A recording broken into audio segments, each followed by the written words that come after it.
Hello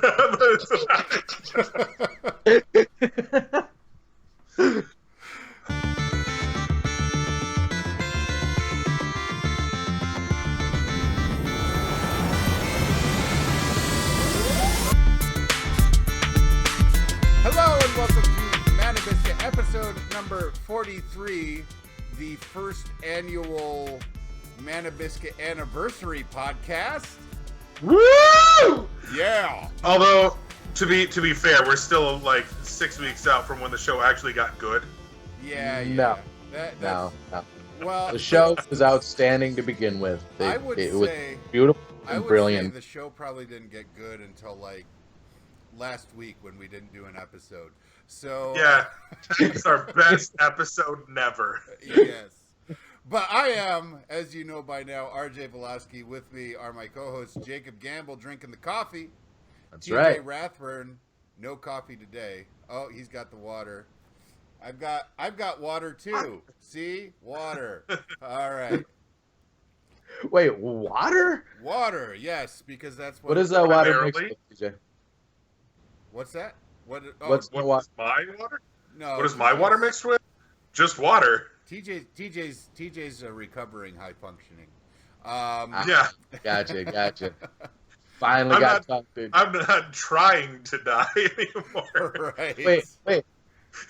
When did we have this intervention and why was I not there? Because you would have just showed up with a fifth and been like, do it, you bastard! It's so true it hurts. It is. Yeah. All right. So we've been FP&A off for a few weeks, haven't we? For various reasons, but that means you guys have plenty of time to cover when I ask you what have you been up to. Oh man, so much stuff. But I think most of it is going to be stuff that we're going to be talking about in the meat of the show. Yes, we're gonna be talking about Daredevil and Batman v Soups in the meat of the show. Not just any meat, the meat of the show. That's our motto, is not just any meat. Not just any meat. That's right. It's the Biscuit meat. Yeah, so let's talk about that for a minute. It's we mentioned it's our first annual anniversary podcast. We've been around. We've been doing this for a year. TJ joined a few weeks in, but you know what? By now he might as well have been in from the beginning. Who cares? Yeah. So a year ago, people were like, "What the fuck is a Biscuit?" And a year later, I am here to tell you, I don't fucking know. But we're still gonna do a show. We really need to think about rebranding this show. Yeah, I don't know. To steal a line from Stephen Page, I think it was Stephen Page. Anyway, Aerosmith was already taken. So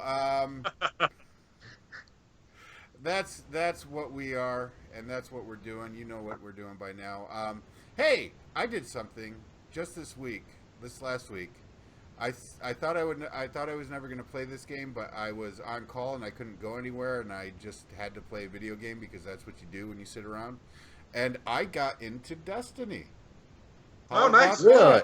Yeah, I'm not like super into it. I'm not like max level already, but I started playing it, and I'm like, you know what? This is reassuringly mediocre. This is something that I can do without thinking about it. So yeah, that's the general take on that has been the general take on that game since the beginning. Yeah.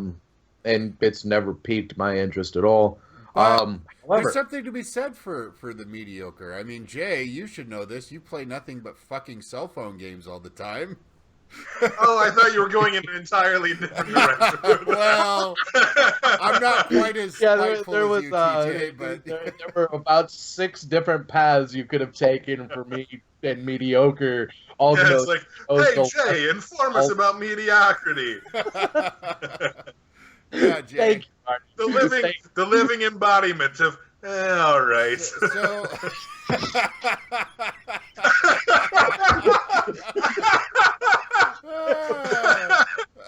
Oh wow!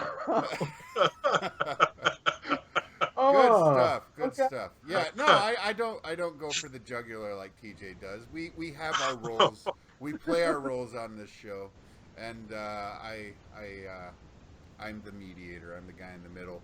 But I appreciate TJ for going after Jay, and I appreciate Jay for taking it like a good little bitch.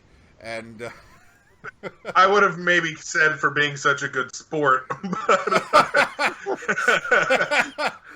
You dick, you would not have. The 1-year anniversary in which Jay walks off the show. Oh no! Oh no! We've been waiting for it. Oh, it's finally here. It's been coming. It's a steady build-up. All right.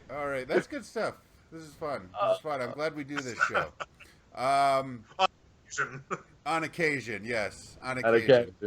But we actually have some stuff that we set out. We're going to talk about nerd culture. We're going to talk about nerd culture this week. So what are we going to start with? The good stuff or the bullshit?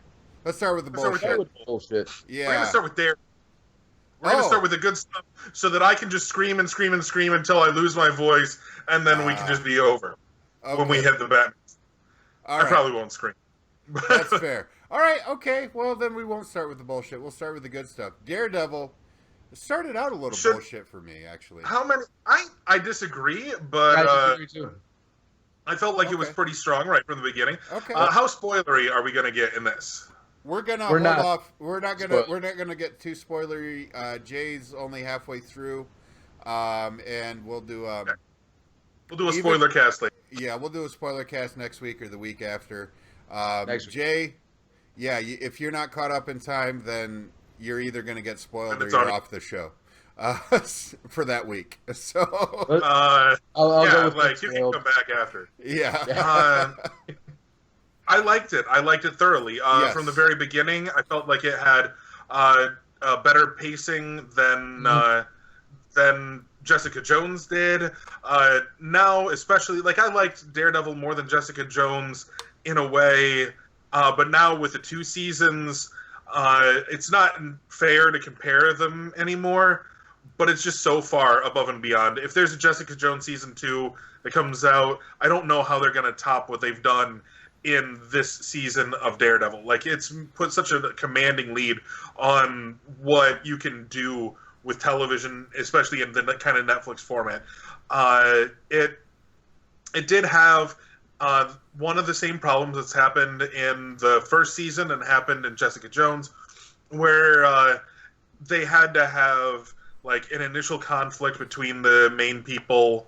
In this case, it was with Punisher and with Daredevil, and then had to have there be a resolution to that, and then bring it back out later. I think that the way that they did that was really, really good, but it still has that feeling of sameness, where once you've watched through the entire thing, the first half and the second half of the season feel like mirror images of one another, which can be really useful if you're doing that to a particular effect, but can be kind of disconcerting if you're not doing it on purpose. I actually had a different perspective on that. I actually thought that when they brought it back in the second half of the season, it was more powerful and made what I felt was kind of a slower start to the beginning of the season a little bit more palatable, because you did get that parody and you did get that sort of resonance as it built on what you had established early on. For me, it was just, I don't know, maybe it was because of the hype, maybe it was because we've known for so long it was going to feature the Punisher, and it was going to be this conflict between Daredevil, I don't kill people, and Punisher, I kill all the motherfuckers.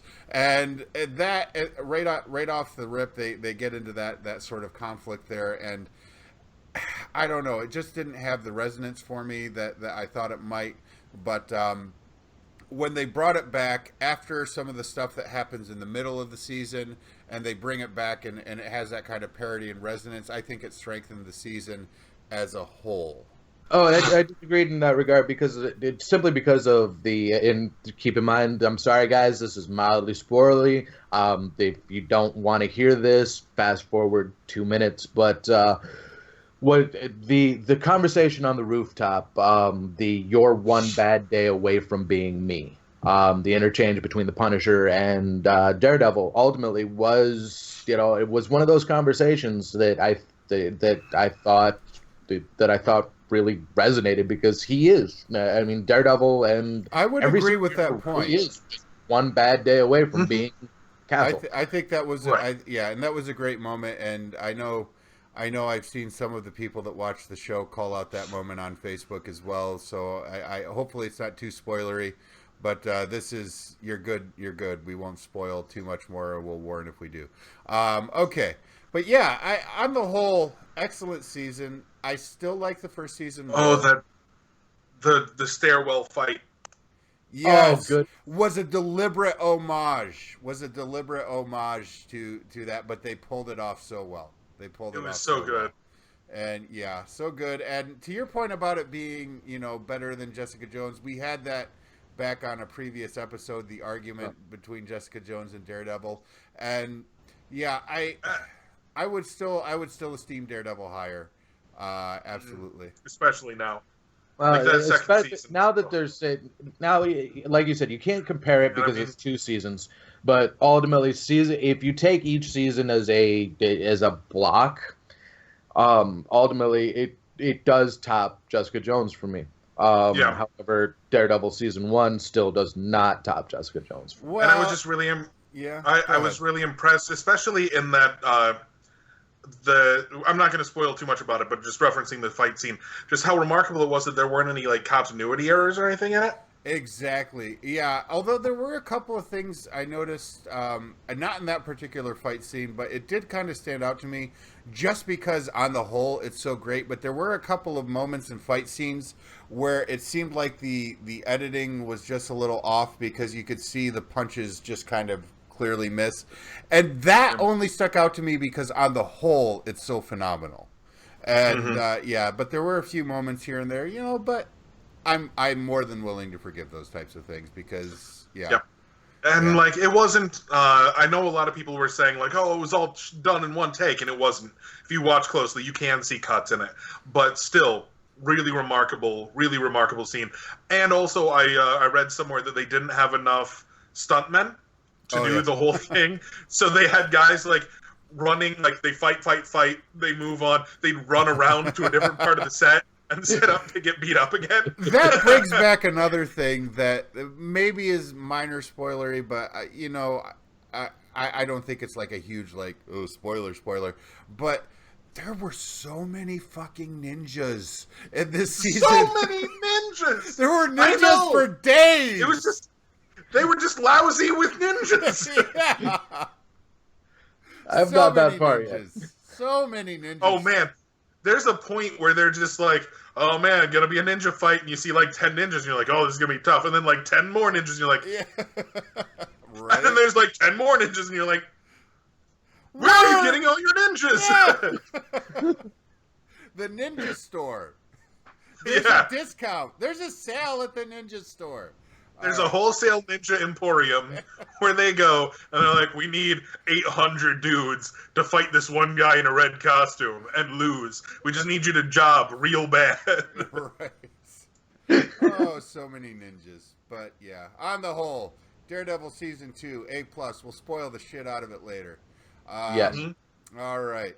So, from an A+ to at best a D-. I don't know. Don't know about that. I don't know either. Like this is going to be very difficult for me to do without spoiling some stuff. So if you want absolutely no spoilers for Batman versus Superman, Get just the go fuck ahead. out. Fast, Get out. yeah, Get out. just get out of here now because I'm not going to go out of my way to spoil things, but I have to mention certain plot points, not specifically, but in general, And let's in order be to. clear, there will be no Batman versus Superman spoiler cast. No, this is going to be pretty much it. Yeah. No, not be. But the main problems for me were that it was really poorly written. Yes. That they tried to shove like 8 hours of content into 2.5 hours, so it was disjointed, and there were points that didn't make sense. Like sometimes you go to a movie and you have to get up and go to the bathroom, and you come back and you're like, "Man, I'm kind of confused that I missed something." And I had that feeling when I had been sitting there the whole time. You Like, might did as I well have miss gone something? to the bathroom. I know, and I really had to pee at a certain point. And so I'm like, I don't know what's going on. And then, like, the most damning bits, like, the acting was pretty good. Anybody that showed up that wasn't in the title, great. Like Wonder Woman, fantastic. All the little clips setting up that the rest of the Justice League exists were really cool. Like just little 5-10 second clips, amazing. But then you get to Superman once again being a joyless asshole, and Batman straight up murdering a bunch of people. Like, no! Batman doesn't kill. He's like Daredevil. But Superman already killed in this universe, so... Yeah. Well, what I wanted to see was a Batman that taught, Superman to be better. Like, I kind of liked the idea of that flip, of it being Batman that inspires Superman to being better, as opposed to it being Superman being the first hero that inspires everybody else to greatness. And there have been, some really interesting fan theories and stuff about Batman, but I'm like, you know what? At this point, they're talking about some of the stuff that's going to happen, and we know for a fact that we're going to see the Joker in Suicide Squad. And if this is a world where Batman will kill people, why is the Joker alive? There's no sense. Yes. It does not work. The only reason a lot of Batman's adversaries are still alive is because he refuses to kill them. And, there's been people who are all like, well, he didn't directly kill anybody. He just, didn't save them. He doesn't have to pull the guy out of the way of the grenade. No, when he's shooting stuff with the plane or with the Batmobile, there's got to be somebody taken down. When he shoots the guy with the flamethrower's pack so it explodes, that guy is dead. And then little things, he sets up the tracking device on the truck and then chases it and, ramps off of some stuff and tears through it. I'm like, Batman wouldn't do that because he almost tore off the tracking device. And he can't control that well enough to know that he wouldn't do that. He was reckless and impulsive and, a lot of things that Batman isn't. And I know that it's supposed to be an older, disillusioned Batman who has seen allies fall, who has seen good people become bad people, but you're not supposed to get that low. So I haven't seen the movie, but let me jump off on that for another criticism I have heard. This is an older, disillusioned Batman, as you said, right? This is an established Batman. So 20 years of Batmaning. So why in the ever-living fuck did we have to see his parents killed again? Yeah, excellent point. In a way that was directly... It was shot for shot almost lifted from the Christian Bale movies until they got to the bat elevator where in Dream Bruce gets lifted by a cloud of bats into the heavens. No. Although I'll give Snyder this much, he can make some really pretty looking stuff. They used one particular shot twice where they show flashback. Are you thinking about the pearls? Yes, exactly.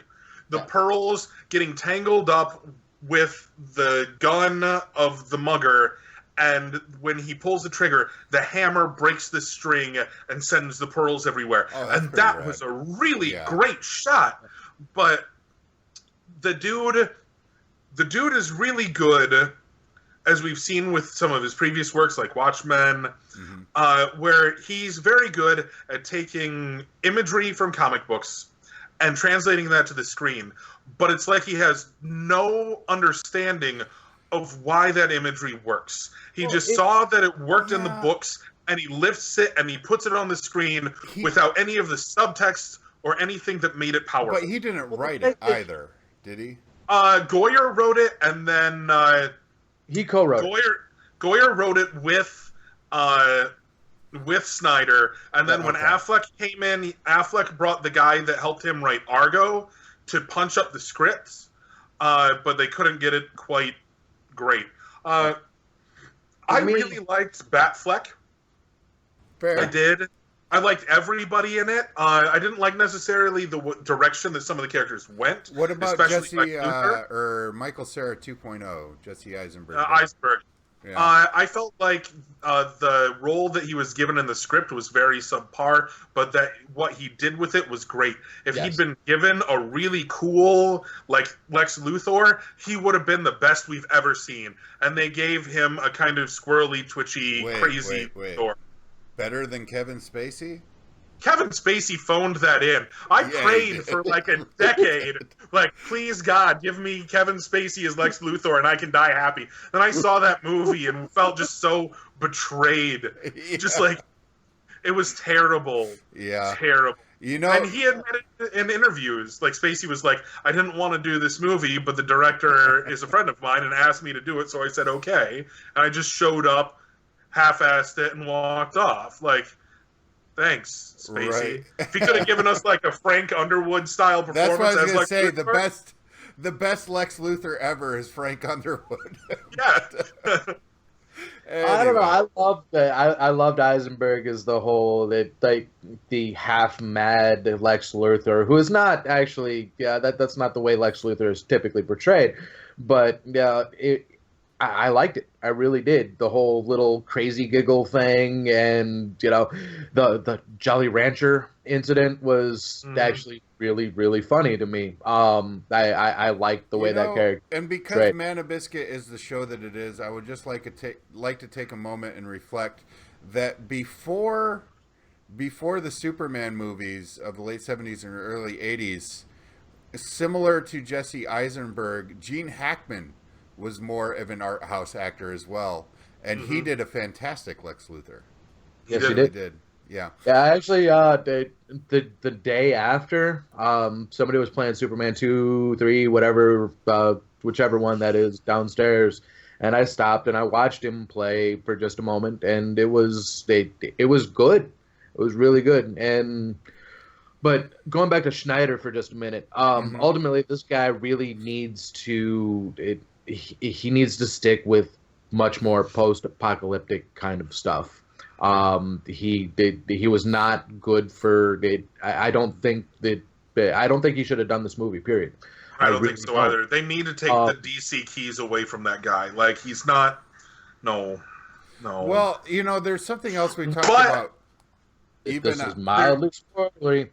There is an alternate timeline sequence where you've got the Supercorps and Batman is an underground quote unquote villain, and him doing that would have been phenomenal. Yeah, there's some interesting stuff. Like that would have Now- been great. Did you guys hear about what's coming up next with Affleck as Batman? No. Ben Affleck and Jeff Johns are currently working on a project. There's been a lot of speculation, like there was some leaks and stuff, and it seems like what they're probably going to do is Under the Red Hood, and it's going to be directed by Ben Affleck, who can actually direct. Yeah. So I have some high hopes for the upcoming solo Batman movie. That would be pretty cool. That would be pretty cool because Under the Red Hood was a fantastic story. Yes, it was. Yeah. But then again, But can you do that? Yeah. Like, my hope is that when they get to it, because there's hints at the end of this movie that Batman is going to rise above killing people again. He makes a monologue-y speech where he's like, people are people, like, we kill each other. He's like, it's like, we kill each other, but we can do better. We have to do better. And so I'm hoping, because that Under the Red Hood doesn't work with a Batman that kills people, because the whole story is him trying to stop this vigilante that is killing people. Right. So hopefully there will be some character development over like the Justice League film and maybe over any other appearances that he has, whatever he did when filming Suicide Squad.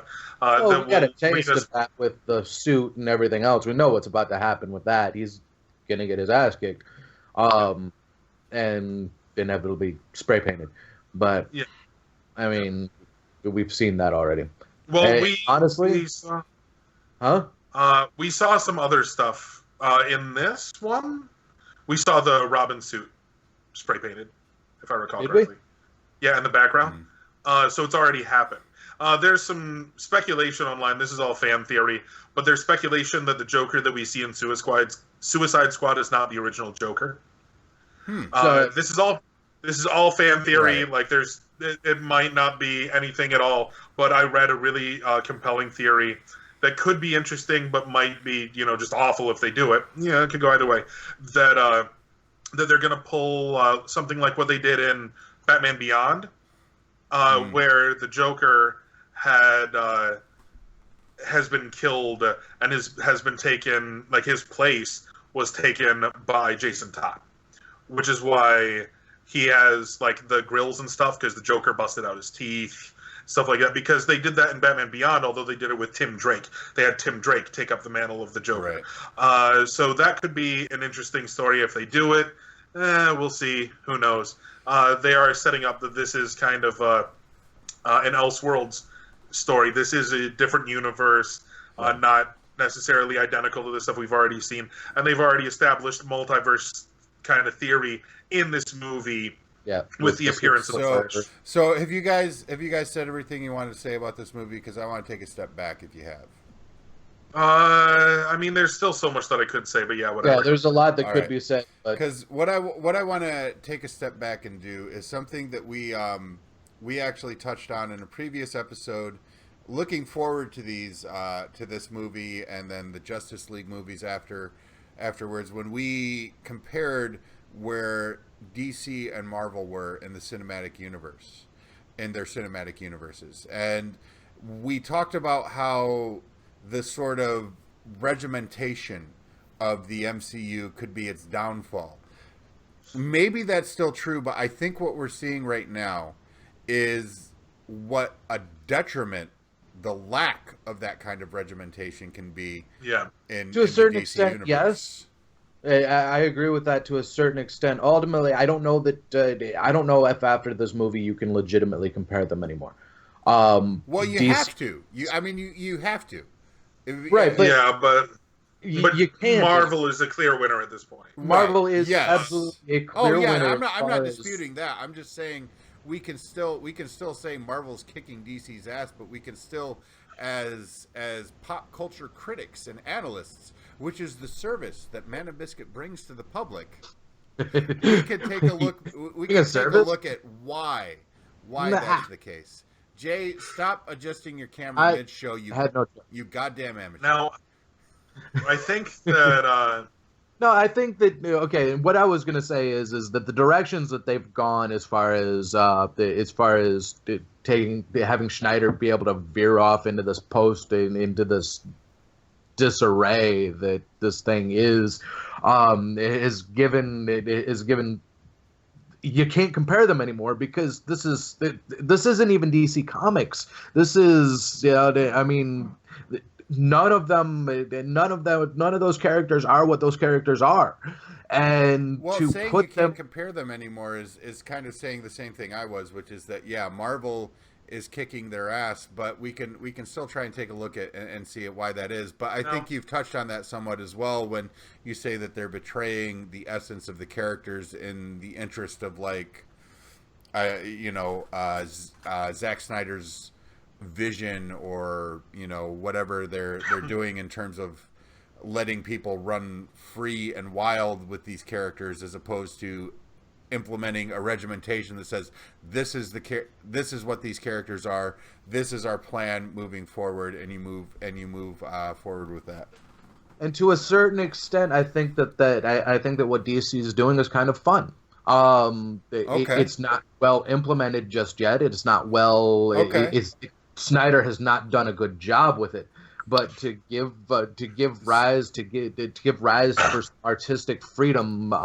So when you say that we can't compare them, you're actually giving a little bit of a pass to DC in that regard.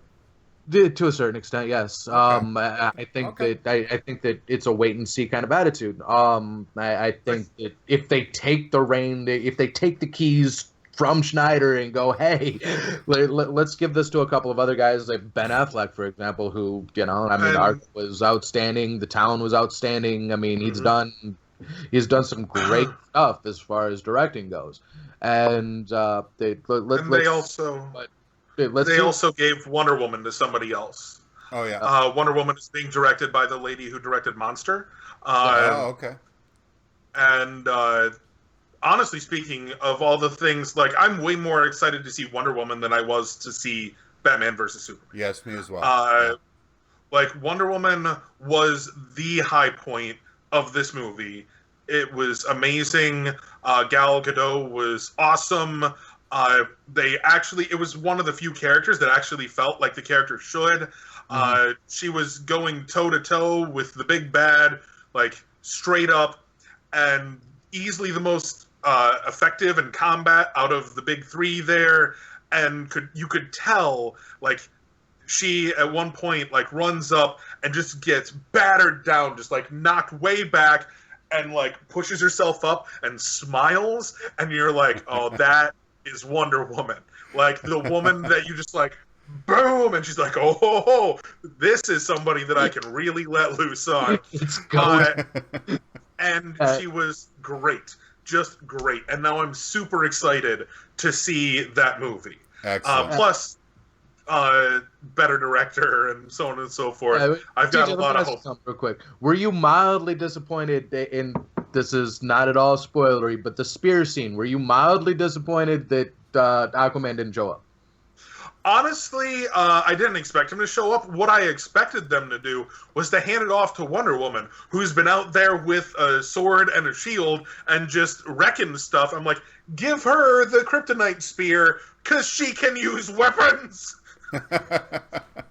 But no, alas. I honestly, expected, at that point, I expected to see Aquaman because it's, way down. Water, yada yada. He just like pops it. He's like, "What's this?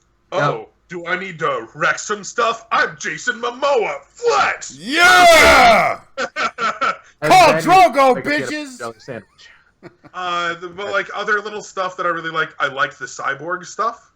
Yes. Because Cyborg got more screen time than the other like future Justice Leaguers. Not by a whole lot, but a little bit. I really liked that it was a mother box. Like, it was Darkseid's Apocalyptian technology that made him into Cyborg. Super cool. The little brief bit that they showed of the Flash was great. The little brief bit that they showed of Aquaman was so cool.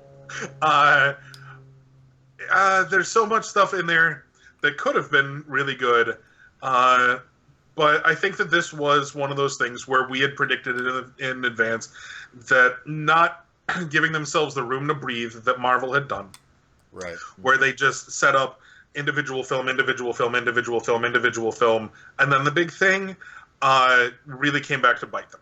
They had to try to cram so much stuff, and they crammed pretty much 2 iconic storylines from the books and world building for the movie into one flick. 2.5-hour movie. And it didn't work. And not for nothing. Not for nothing. It was video game cutscene-esque. Right. The first 3/4 of that movie were nothing, but it was Max Payne for me all over again, where I'm like, okay, I needed something to lead into that, so it just felt like video game cutscenes. Right. I mean, if you ever watch a YouTube video of nothing but YouTube cuts or nothing but video game cutscenes, it leaves stuff out, and that's genuinely the way this film felt for the first probably 3/4 of the movie. And like one thing that got pointed out to me on the internet that I didn't catch while watching, but it makes a lot of sense. Part of why it felt so disjointed and weird was an almost entire lack of establishing shots. Yeah. Rather than going like, okay, we're going to this area, so here's an establishing shot of this building or this area or whatever, they would pretty much always skip. And they did it in the second half. Now that you bring it up, yeah, they did it with the climactic fight scenes and everything else. They did the big, establishing. There'd be like a big shot from like way wide showing the whole thing, and those were the moments that worked. But that first like hour, it was just like boom, scene, people talking, doing stuff, boom, other people doing stuff, boom, people doing stuff, and you need a couple of moments periodically where you establish where you're at. You give people a moment to breathe, to process what's happening. This is the same sort of stuff that I complained about with The Dark Knight Rises. When that came out, that it was just up and up and up and up and up, and never giving you a moment to breathe. A narrative arc works the way that it works if you let it. And you need to have like those peaks and then troughs and then peaks and then troughs to give people an opportunity to process. Because if you don't, then you just end up at such a breakneck pace that things start to fall by the wayside. You start to lose the significance of certain things, and then you wind up with parts where, like, there were moments where they lifted really powerful stuff from comic books, scenes that were like the kind of things that give you chills, and then because of the fact that they were just kind of crammed in, they stripped them of all of their power. Yeah. And I think that if it had been a little less busy, then it would have worked a lot better. Cinematic conventions are cinematic conventions for a reason, but not for nothing. Not for nothing. But I think it says something that the best DC sequel so far is Deadpool.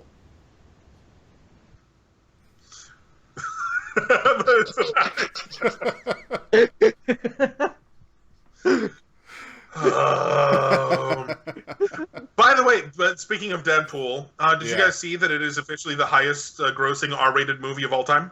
I did not see that, but I didn't see it hit that. It gladdens my heart, and I am proud to have contributed to that because I actually saw it for a second time in the theater. I can't remember the last time I watched a movie for the second time in the theater. I know for TJ it was just a couple months ago, and also for Jay, but you know, Star Wars for me was the only one that I did twice. I did Star Wars 3 times. I think Jay Star did it Wars about 17. And 4. I did it 4 times. And it is tied with a movie that you might not expect for the movie that I've seen most in theaters. Go ahead. That and Home Alone. You were 6, dude. Yeah, I loved that movie when I was a kid. And I saw it like 4 times with various family members.